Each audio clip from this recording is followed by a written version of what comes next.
How cautious should one be in accepting haram wealth? Well, if you know if wealth is haram, you should avoid it completely. Allah subhanahu wa ta'ala, we know from the hadith of the Prophet, Inna Allah tayyibun, la yaqbalu illa tayyib. Allah is pure. So tayyib here for Allah subhanahu wa ta'ala, we would, uh, the meaning would come out to saying He's flawless, He's perfect, without blemish, subhanahu wa ta'ala. So Him not accepting anything that's pure relates to money. And that hadith, at the end of it, the Prophet sallallahu alaihi wasallam, he described someone, ash'ath aghbar, this person who's unkempt, dusty, yamuddu yadayhi ila sama, he's lifting his hands up to the sky, someone who's traveling.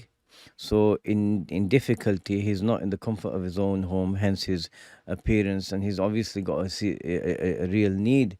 And he's yamuddu yadayhi ila sama, and he's saying, Ya Rabb, my Lord, my Lord. And ملبسه حرام ومطعمه حرام وغذي بالحرام. His clothing is haram, like he's earned it, or he's purchased it with haram money, or he's stolen it. Either way, it could be, it ends up being the same. His food being haram, either it's actual haram he's eaten, or it's haram because he's purchased it with money that's impermissible, or someone's fed him something haram, someone's gone and stolen something and given it to him, or someone who has haram income and he say, here, let me buy you a meal, and then he eats it.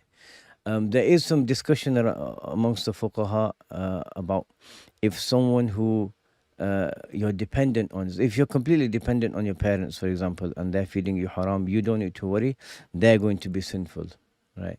But if it's someone, there's a number of details here, but if there's someone, for example, who has the majority of his income is haram, there's something halal, it's best to avoid. But if you know that there's some element of it that might be haram, and they give you something, or food or money, you can assume that, if the majority seems to be halal, that you're taking it from the halal parts of the income. So should you avoid it? Avoid it, absolutely. Yeah. What is it? لحم نبت بسحت النار أولى به. Right. Oof. What a powerful hadith where the Prophet said, Sallallahu Alaihi Wasallam, flesh that's been nourished, nabata literally like a flower grows. So flesh that grows, flesh that's been nourished with suht, with haram money, right?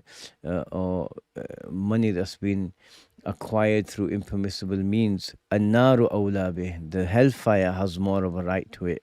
And in other variants of this hadith, we see that the garden, paradise, lays claim to certain people, and the hellfire lays claim to certain people. And those people whose flesh has been nourished with haram, the hellfire has a stronger claim to it. A'udhu billah. So, do yourself a favor and keep yourself safe. Most people don't consider this to be something significant, but it's very significant.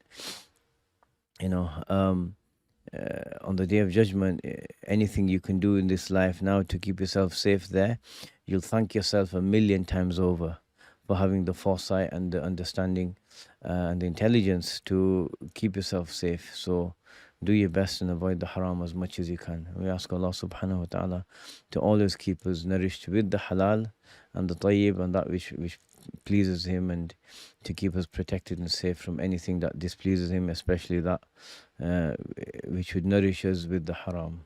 Ameen Ya Rabb. لا إله إلا الله محمد رسول الله